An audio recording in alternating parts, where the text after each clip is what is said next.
Good morning friends. આજે આપણે સંબંધ અને વિધેયમાં સંબંધ સામ્ય સંબંધ ક્યારે કહેવાય એ શીખવાના છીએ. તો જો સંબંધ એ રિફ્લેક્સિવ એટલે સ્વવાચક, સિમેટ્રિક એટલે સંમિત અને ટ્રાન્ઝિટિવ એટલે પરંપરિત હોય તો એ આપેલ સંબંધ સામ્ય સંબંધ છે એમ કહેવાય. સામ્ય સંબંધને ઇંગ્લિશમાં ઇક્વિવેલન્સ રિલેશન કહેવાશે. હવે રિફ્લેક્સિવ પરથી આર યાદ રાખશું, સિમેટ્રિક પરથી એસ ને ટ્રાન્ઝિટિવ પરથી ટી. તો આપણને ખબર છે કે આલ્ફાબેટિકલમાં આર પછી જ એસ ને એસ પછી જ ટી આવશે. તો આપણને ઈઝી યાદ રહી ગયું કે જે સંબંધ આર એસ ટી નું પાલન કરે છે તે સંબંધને સામ્ય સંબંધ કહે છે. બરાબર છે? ઓકે. ગણ capital A not equal to 5 પર વ્યાખ્યાયિત સંબંધ બ્રેકેટમાં રિલેશન. તો સંબંધ પરથી એસ કહેવાશે, રિલેશન પરથી આર. એટલે કેપિટલ આર તે જ કેપિટલ એસ છે. માટે રિફ્લેક્સિવ સ્વવાચક ક્યારે કહેવાશે? તો for all A belongs to capital એ. પણ ઇમ્પોર્ટન્ટ વસ્તુ એ છે કે ગણ એ કેવો છે? Not equal to 5. બરાબર છે? તો for all A belongs to capital A માટે a, a belongs to capital R. ક્રમયુક્ત જોડમાં a, a belongs to capital R. તો ગણ એ પર વ્યાખ્યાયિત સંબંધ આર ને સ્વવાચક કહે છે. બીજું સિમેટ્રિક. તો for all a1, a2 belongs to capital A માટે a1, a2 belongs to R which implies ક્રમયુક્ત જોડમાં a2, a1 belongs to capital R. તો R ને સંમિત સંબંધ કહે છે. ત્રીજું transitive. For all a1, a2, a3 belongs to capital A માટે ક્રમયુક્ત જોડમાં a1, a2 belongs to capital R અને ક્રમયુક્ત જોડમાં a2, a3 belongs to capital R which implies ક્રમયુક્ત જોડમાં a1, a3 belongs to capital R. તો capital R ને પરંપરિત સંબંધ કહે છે. એક દાખલો extra કરીશું. જો કેપિટલ R એ Q થી Q પરનો સંબંધ હોય તો R is equal to છગડીયા કૌંસમાં ક્રમયુક્ત જોડમાં a, b કે જ્યાં a, b belongs to capital Q, a minus b belongs to z થાય તે રીતે વ્યાખ્યાયિત સંબંધ છે. તો બતાવો કે પહેલું for all a belongs to capital Q માટે ક્રમયુક્ત જોડમાં a, a belongs to capital R. બીજું જો ક્રમયુક્ત જોડમાં a, b belongs to capital R તો ક્રમયુક્ત જોડમાં b, a belongs to capital R. ત્રીજું જો ક્રમયુક્ત જોડમાં a, b belongs to capital R comma અથવા અને લખી શકો ક્રમયુક્ત જોડમાં b, c belongs to capital R તો ક્રમયુક્ત જોડમાં a, c belongs to R. બરાબર છે? ઓકે. હવે અહીંથી હું જો તો શબ્દ કરી નાખું તો આને હું આમ ઇમ્પ્લાય નું સિમ્બોલ પણ આપી શકું. એ જ પ્રમાણે ત્રીજામાં પણ એવું છે, જો તો કરી નાખો તો ઇમ્પ્લાય લખી દો. ઓકે. ચાલો હવે આપણને શું આપેલું છે? R એ Q ક્રોસ Q છે અને તમને Q એ કેવો આપેલો છે? તો કે Q is not equal to 5 છે જ. બરાબર? અને R is equal to Q cross Q એ તમને આપી દીધેલું છે. તો આપણે અહીંથી સ્ટાર્ટ કરીએ છીએ. ચાલો તો પહેલું આપણે આ સાબિત કરવાનું છે. ઇટ મીન્સ કે રિફ્લેક્સિવ છે કે તે જોવાનું છે આપણે. તો for all a belongs to capital Q તો ક્રમિક જોડમાં a, a લેવાની. તો એનો જવાબ આપણને R માં મળવો જોઈએ. તો ક્રમિક જોડમાં a, a belongs to R ક્યારે લખાશે? તો જોવાનું કે a minus e સંબંધ તમને કયો આપેલો છે? a minus e belongs to capital Z. તો a minus a is equal to 0. 0 belongs to Z થશે. માટે આપણે ક્રમયુક્ત જોડ a, a belongs to capital R આવવાની. બરાબર છે? માટે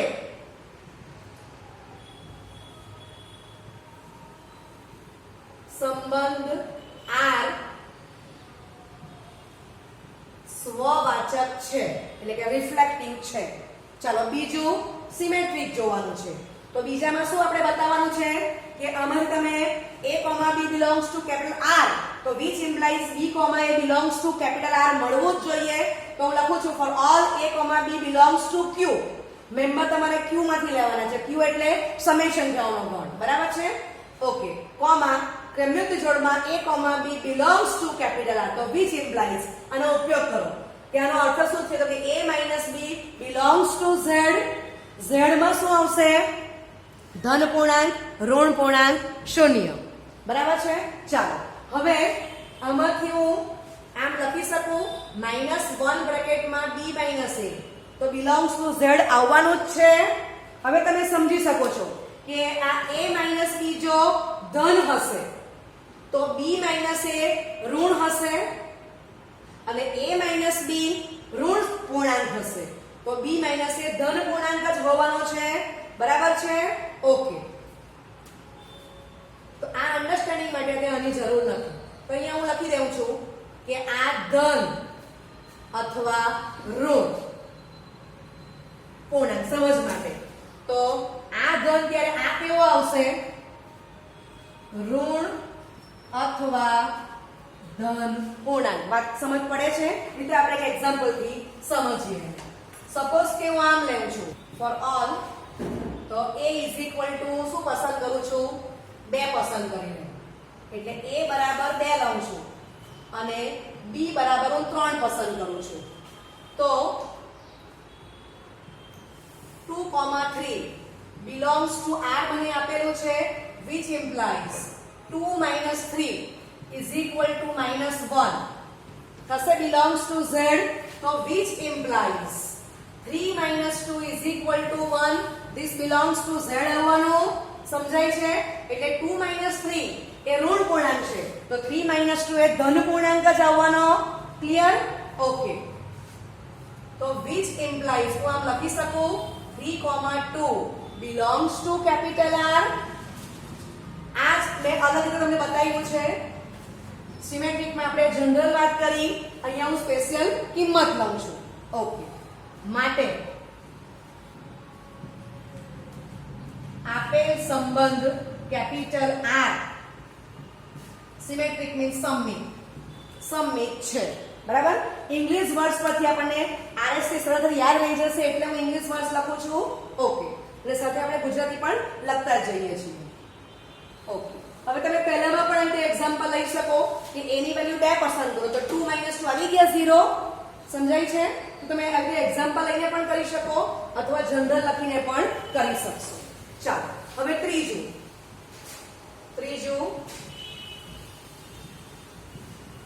ટ્રાન્ઝિટિવ એ જોવાનું છે. તો for all a, b, c belongs to capital Q,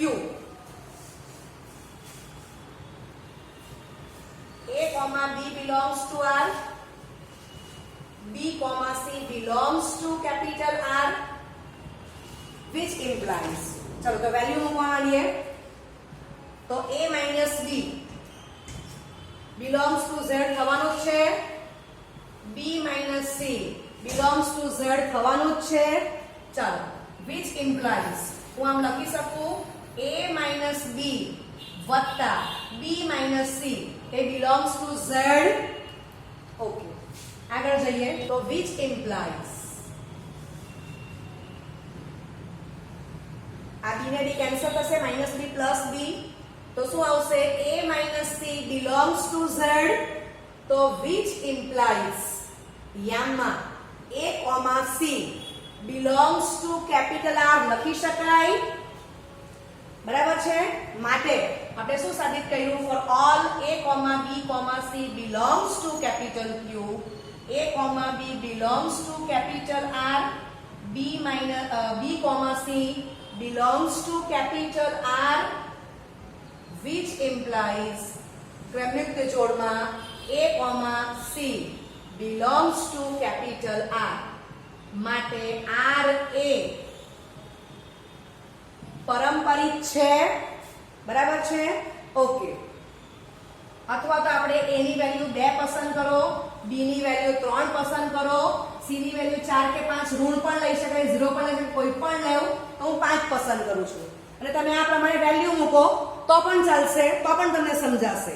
બરાબર છે? તો બે રીત છે, જનરલ પણ બતાવી શકાય અને બીજું હોય તો સ્પેસિફિક તમને જે ગણ આપ્યો હોય એમાંની વેલ્યુ લઈ લો ને તમે એ વેલ્યુ પસંદ કરીને પણ તમે બતાવી શકો. બરાબર છે? ઓકે. તો જે તમને સંબંધ કેપિટલ આર આપેલો છે એ સ્વવાચક પણ છે, સંમિત પણ છે અને પરંપરિત પણ છે. માટે આપેલ સંબંધ એ સામ્ય સંબંધ છે એમ પણ કહેવાશે. બરાબર છે? ઓકે. માટે આપેલ સંબંધ કેપિટલ આર એ સ્વવાચક, સંમિત અને પરંપરિત છે. તેથી કેપિટલ આર એ સામ્ય સંબંધ છે. સ્વાધ્યાયમાં પ્રશ્ન 9 જોઈશું. કેપિટલ આર એ n થી n નો સંબંધ છે. કેપિટલ n એટલે પ્રાકૃતિક સંખ્યાઓનો ગણ. તો n is not equal to 5 આપણને ખબર જ છે. તો કેપિટલ r કોણ છે? તો કે n ક્રોસ n. બરાબર? ચાલો. કેપિટલ r ઇઝ ઇક્વલ છગડીયા કૌંસમાં ક્રમિક જોડમાં a, b કે જ્યાં a, b belongs to capital N, a is equal to b square થાય તે રીતે વ્યાખ્યાયિત છે. તો શું નીચેના વિધાનો શક્ય છે?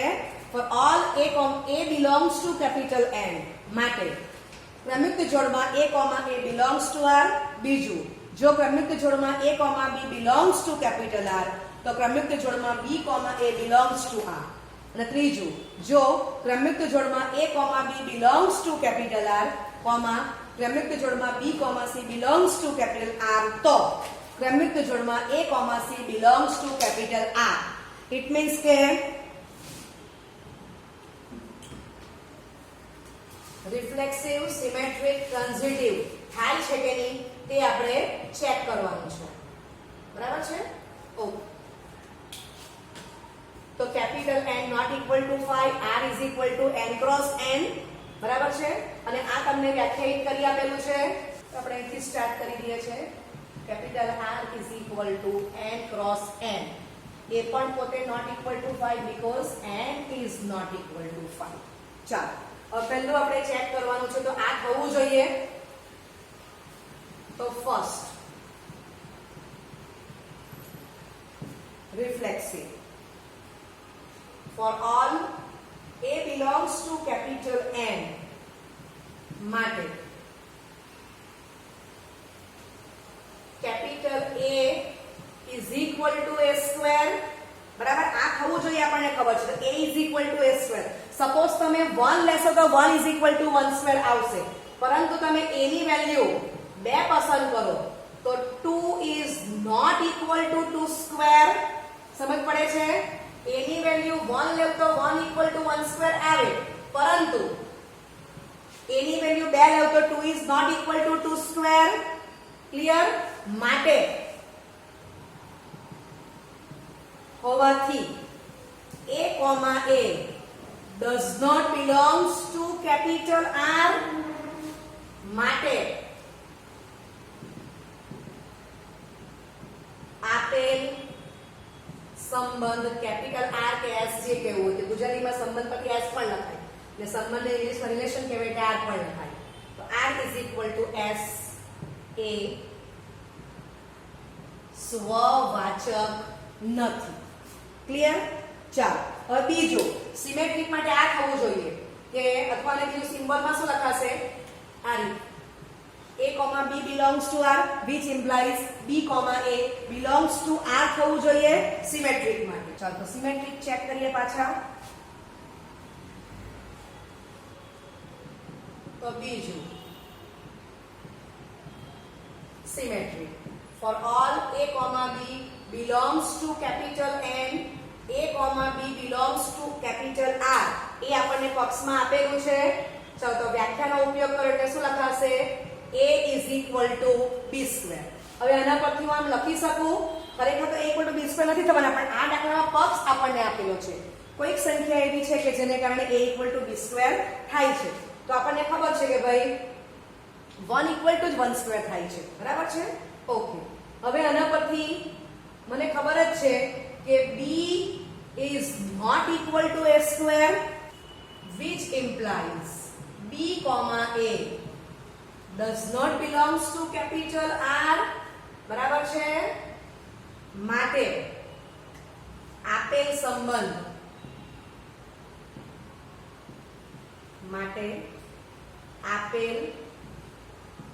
સંબંધ સિમેટ્રિક મીન્સ સમમિત નથી. આ તો આપણને પક્ષમાં આપેલું છે. ઓકે, ચાલો હવે ત્રીજું ટ્રાન્ઝિટિવ માટે આપણે શું સાબિત કરવાનું છે? તો કે a, b belongs to r, b, c belongs to capital R આપી દીધેલું છે. તો which implies a, c belongs to capital R થાય કે નહીં તે જોવાનું છે. બરાબર છે? ઓકે, ચાલ તો ફરી પાછી આપણે વેલ્યુ મૂકશું. ટ્રાન્ઝિટિવ હોય તો આવી રીતના આવશે. તો for all a, b, c belongs to capital N, ક્રમિક જોડમાં a, b belongs to capital R, ક્રમિક જોડમાં b, c belongs to capital R. તો which implies આ પક્ષ છે તો વ્યાખ્યાનો ઉપયોગ કરશું. એટલે a is equal to b square અને b is equal to c square. બરાબર? ચાલો હવે આમાં આપણે આ b ની વેલ્યુ અહીંયા મૂકી દઈશું. તો મને શું મળશે? a is equal to b ની વેલ્યુ આપણે c square મૂકશું and this whole square. તો which implies a is equal to c raised to 4, which implies આ જે વેલ્યુ છે એ બાજુમાં લખી દઉં છું. બરાબર? c raised to 4 આવ્યા not equal to a is equal to c square. હવે તમે લોજિક ચલાવો કે a, b belongs to capital R. તો a is equal to b square આવ્યો, xn is equal to y નો વર્ગ.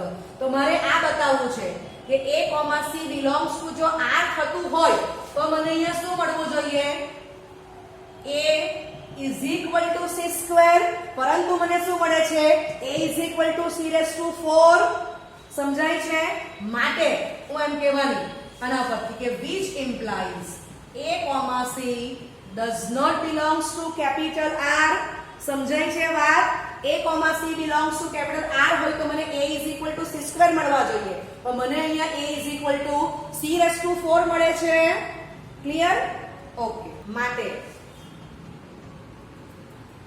કેપિટલ R અથવા આપેલ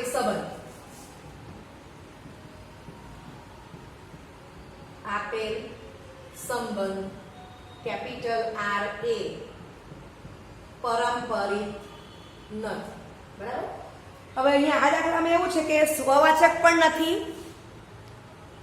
સંમિત પણ નથી, પારંપરિક પણ નથી. માટે આપેલ સંબંધ કેપિટલ R કેવું કે S કેવું? S પણ કોઈ વાર તમને પૂછી દે પરીક્ષામાં. A સ્વવાચક નથી,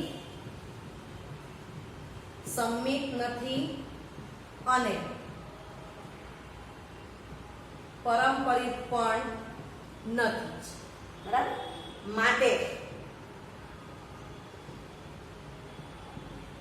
આપેલ સંબંધ સામ્ય સંબંધ નથી. આ એક આપણે એક્સ્ટ્રા ક્વેશ્ચન લઈ લીધો છે કે સંબંધ સામ્ય છે કે નથી. તો માટે આપેલ સંબંધ એ સામ્ય સંબંધ નથી. ચાલો હવે તમને હું એક દાખલો આના પરથી જ એક્સ્ટ્રા આપું છું કે r is equal to n cross n થી n નો સંબંધ છે. બરાબર? અને અહીંયા સ્ક્વેર ને બદલે હું ક્યુબ મૂકી દઉં તો ફટાફટ MCQ ની રીતે ચેક કરીએ. a is equal to a cube. તો નોટ ઇક્વલ ટુ કે ખબર જ છે કે 2 is not equal to 2 cube. બરાબર છે? a is equal to 2 belongs to n લીધા. MCQ ની રીતે બતાવું છું. પેલું રાઇટિંગ બતાવ્યું. ઓકે, માટે a, a does not belongs to capital R. માટે R એ સ્વવાચક નથી. ચાલો ત્યાર પછી બીજું. તો a, b belongs to capital R. a, b belongs to capital N. તો which implies આ તમારો પક્ષ છે. તમારે પ્રત્યેક a અને b n માંથી લેવાના છે. ચાલો તો વ્યાખ્યા શું છે? a is equal to b cube. which implies હવે મારે જોવાનું છે કે b, a belongs to capital R થાય કે નહીં. તો તમને ખબર છે કે આના પરથી b is equal to a cube લખી શકાય નહીં. મીન્સ કે ક્રમિક જોડમાં b, a does not belongs to capital R. બરાબર છે? ઓકે. માટે R એ સમમિત નથી. હવે MCQ માં આપણે આટલા બધા સ્ટેપ લખવાની જરૂર નથી. બરાબર છે? ફટાફટ આટલું જોઈ લેવાનું કે a is equal to b cube which implies b is not equal to a cube. બરાબર છે? ઓકે. હવે તમે વેલ્યુ પસંદ કરી લો.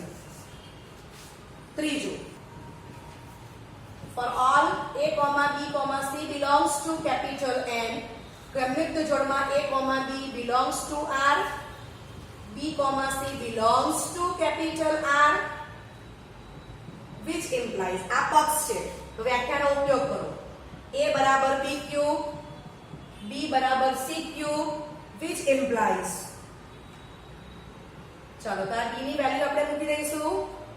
a is equal to c cube નો cube, which implies a is equal to c raised to 9, which implies અહીંયા બાજુમાં લખીશ કે not equal to a is equal to c cube, which implies a, c does not belongs to capital R. માટે capital R a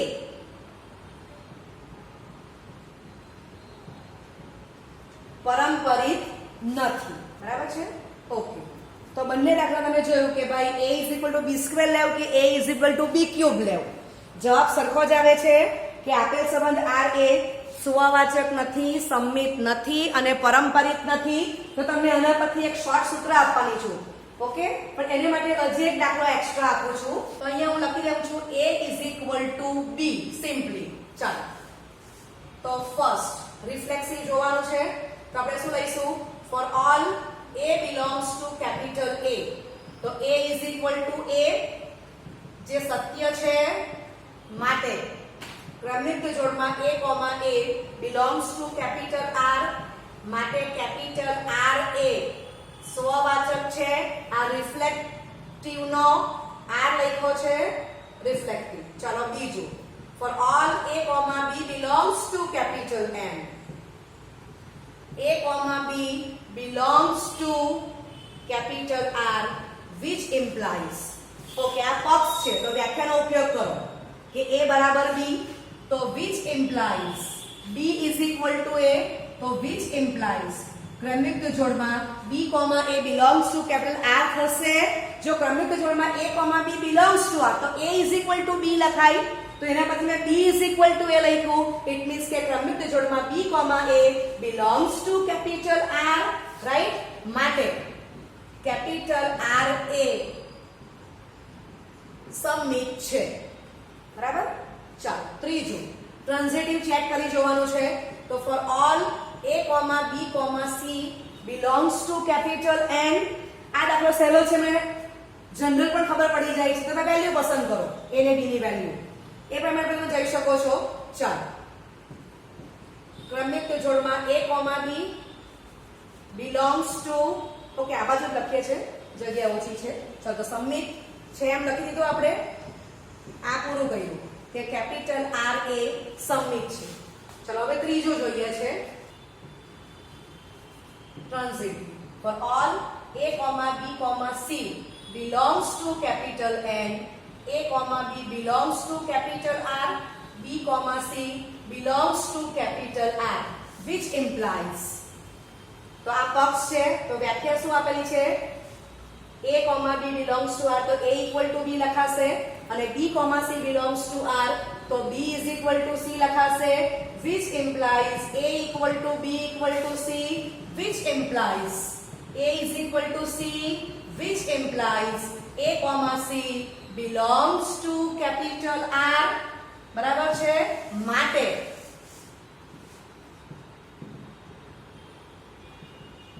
આપેલ સંબંધ capital R a પરંપરિત છે. બરાબર છે? માટે આપેલ સંબંધ કેપિટલ આર એ સ્વવાચક, સંમિત અને પારંપરિક છે, તેથી કેપિટલ આર એ સામ્ય સંબંધ છે. ક્લિયર? ઓકે, તો આ 3 દાખલા લીધા. હવે તમને એના પરથી એનાલિસિસ કરી આપું છું. તો હું આમ લખું કે આર એ કેપિટલ N થી કેપિટલ N, કેપિટલ N થી કેપિટલ N નો સંબંધ છે. R ઇઝ ઇક્વલ ટુ ક્રમિક જોડમાં a, b કે જ્યાં a, b belongs to capital N. a is equal two હું શું લખું છું? b raised to n. સમજો. હવે હું એમ લખું કે જો n ઇઝ ઇક્વલ ટુ 1 છે, belongs to capital N, તો કેપિટલ R એ સ્વવાચક, સંમિત અને પારંપરિક છે. બરાબર? એનાલિસિસ કરી છે જે જોઈ ગયા હતી. અને બીજું, જો n is not equal to 1 belongs to capital N અથવા n is greater or equal to 2 and belongs to capital N, તો capital R એ સ્વવાચક નથી, સંમિત નથી અને પારંપરિક પણ નથી. સમજાઈ ગયું? હવે તમે આપણે n ની વેલ્યુ 2 ને 3 તો મૂકી, તમે 4 લેવ, n ની વેલ્યુ 4 લેવ, 5 લેવ, 6 લેવ, તો તમને જવાબ આ જ મળવાનો છે કે R સ્વવાચક નથી, સંમિત નથી અને પારંપરિક પણ નથી જ. તો જો આ દાખલો MCQ માં પૂછેલો હોય તો તમારે એક પણ સ્ટેપ ગણવાની જરૂર નથી. આ યાદ જ રાખવાનું છે.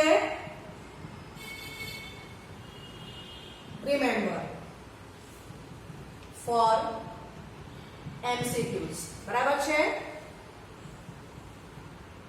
Short tricks. Okay, thank you very much.